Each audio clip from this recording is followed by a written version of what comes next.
You're listening to the Cookbook Love Podcast with Maggie Green, episode number 403. Welcome to the Cookbook Love Podcast, a podcast that celebrates cookbook readers, buyers, collectors, writers, and clubs. And now your host, cookbook author, culinary dietitian, and cookbook writing coach, Maggie Green.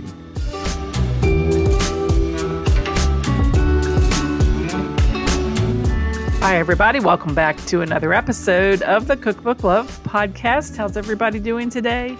I am recording this show the Tuesday after Memorial Day, just a couple of days before it goes live. We had a really nice Memorial Day weekend.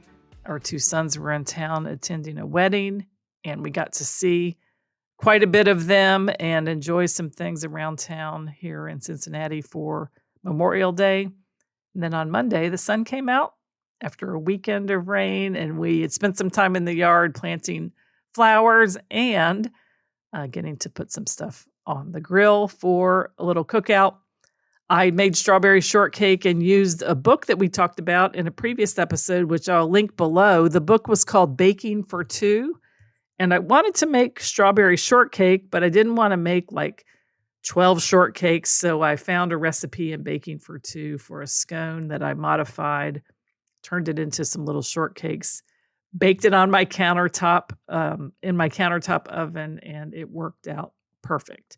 So if you are interested in small quantity baking recipes, I'll link to that book below. It was a great way to enjoy strawberry shortcake for Memorial Day. So today I want to share with you something that I have been thinking about. I've been teaching a lot about cookbook writing, cookbook publishing. I did a free masterclass called Stop Dreaming About Writing a Cookbook. And there are certain things that traditional publishers are always looking for. And I sort of feel like a broken record talking about these things. These things like, do you have an audience? Do you have a platform? Is there a clear market for your book? What makes your book different? How will your book stand out? Does this book have a long shelf life? And are you an author that could possibly write more than one book?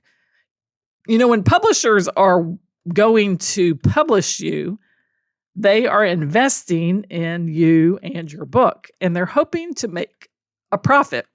I often say that publishers are in the book selling business, which they are, but they're hoping to make a profit from the books. I think that's something that we fail to always remember when we're thinking about pitching our ideas to publishers. Every cookbook that a publisher acquires has to compete for resources, editorial time, design budget, marketing dollars, sales team attention. Publishers are making a bet on us. They're investing tens of thousands, sometimes for some books, hundreds of thousands of dollars in the book.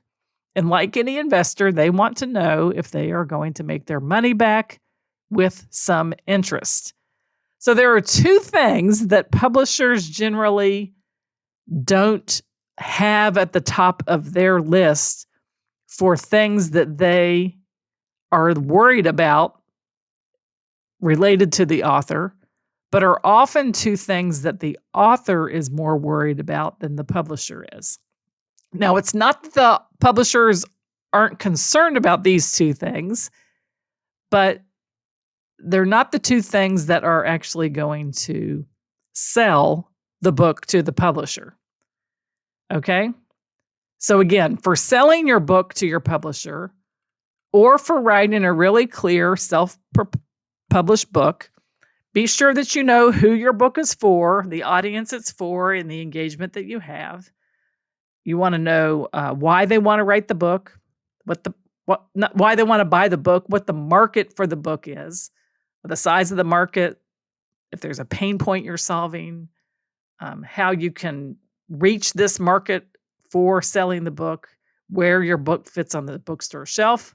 The third thing is what makes your book different, what makes your book unique, what makes it stand out, what's the angle, what's the hook. The fourth thing is, again, can the book have a long shelf life? You know, some technique-focused books or cultural or heritage books, foundational or purpose books timeless lifestyle books like Mediterranean Diet, Plant-Based Eating have a longer shelf life than something like perhaps trend-focused books like Keto or Air Fryer. Celebrity cookbooks maybe come and go, as well as what sometimes are called gimmick cookbooks, like recipes that only use 3 ingredients. They want a book with a longer shelf life. And then the fifth thing is can we build a brand around this author? Would this be someone who might be able to write another cookbook for us? They always like to think if your first cookbook succeeds, you could perhaps write a second or a third. They want to be able to publish you more than one time. So all of these things are very, very important. And that's exactly what you should be thinking about primarily when you are selling to a publisher.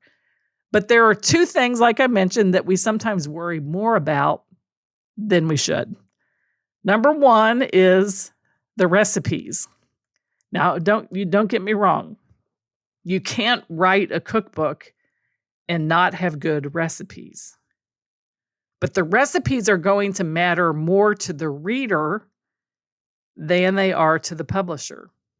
The publisher wants to know the outline of your recipes. They might ask for a sample chapter. They might even try a few recipes out of the sample chapter. But you do not have to provide every single recipe developed, tested, and written out and tested for a publisher to make a decision about your book, because it's not one of the most important things. It's a huge job to write a book and to finish all the recipes once you get the deal.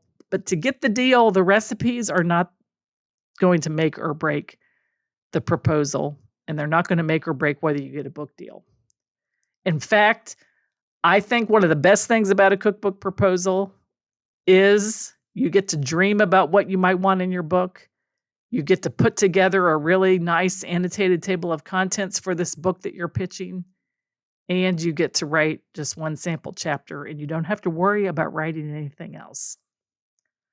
So the readers place more importance on the recipes than the publisher does. Okay? And the second thing that readers place more importance on than the publisher does, at least from the proposal perspective, is the photography and the design. Now, this feels very important to cookbook authors, mainly because we want our books to be beautiful. And we want our readers to think our books are beautiful. And if we have design or photography skills, we want to showcase them. But publishers are not going to buy the book from us based on whether or not we can design and photograph our book. That's not one of the top 5 things that they are initially most concerned about. It feels very important to us, but it's not that important to them.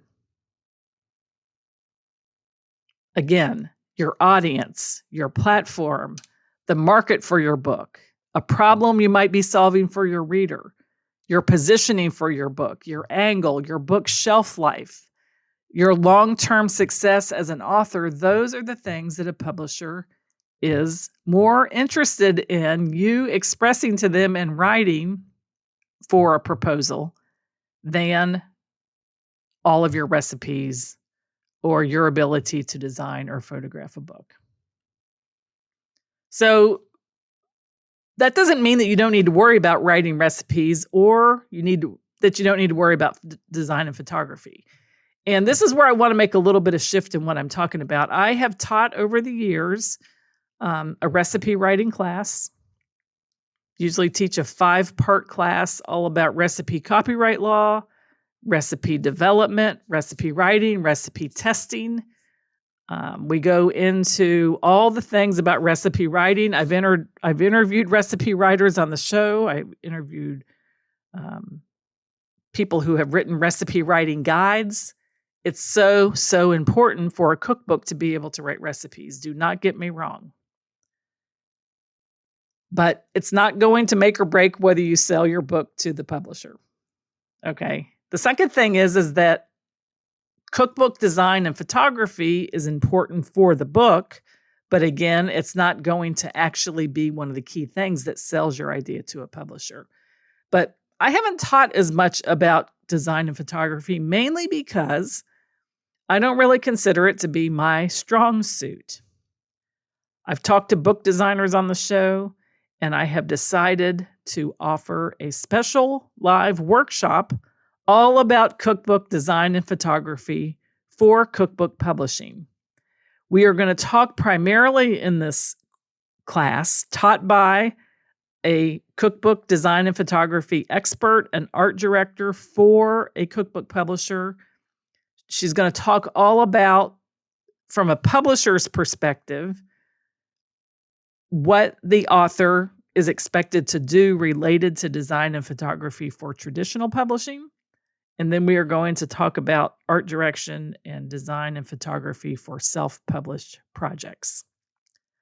Again, those two things feel so much more important to authors, the recipes, the design, and the photography. But again, when it comes to selling your book to a publisher, they kind of take a back seat because the publisher's interest in how to buy profitable books from authors and not just visually stunning books or books that are full of delicious recipes. Again, it's not that those things aren't important, but the strong proposal with the audience and the platform and the case for your book and the positioning are all more important for the buying perspective from a publisher, whereas the recipes and the design and photography are the buying perspective from the reader. So if you are interested in writing a cookbook of your own and getting it published, but you want to talk and learn about the design and photography part of a book, I'm offering a very special masterclass taught again by a senior art director at a publisher. We are going to talk in this class all about how to master cookbook design and photography in the traditional publishing process. You're going to learn who handles what, who pays for what, and how to maintain and work in collaboration for creative control. We're going to talk about communicating your visual vision like a pro so you can create mood boards or visual briefs for your publisher.